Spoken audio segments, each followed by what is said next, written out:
सातारा जिल्ह्यातील गुरुवारी रात्री 8 वाजण्याच्या सुमारास मायनी बस स्थानक प्लॉटवरती चालक आपली बस स्थानकात लावत असताना एका अज्ञात तरुणाने एसटी बसच्या पाठीमागील चाकाखाली उडी घेऊन आत्महत्या केली। अक्षरशः हे दृश्य पाहताना प्रवाशांना सुद्धा मोठा धक्का बसला। एका अज्ञात तरुणाने इतक्या रात्री इतक्या टोकाची भूमिका का घेतली की स्वतःचे जीवन त्याने स्वतःच एसटी बसच्या पाठीमागील चाकाखाली उडी घेऊन आत्महत्या केली। या आत्महत्येचे कारण रात्री उशिरा समजू शकले नाही। या घटनेनंतर मायनी पोलिसांना या घटनेची माहिती दिल्यानंतर मायनी पोलिसांनी घटनास्थळी धाव घेतली।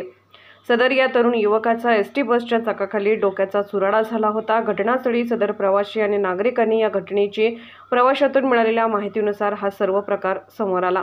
सदर या घटनेनंतर मायनी बस स्थानक परिसरात बघ्यांची मोठी गर्दी झाली होती। काही काळ या रोडवरील वाहतूक ठप्प होते।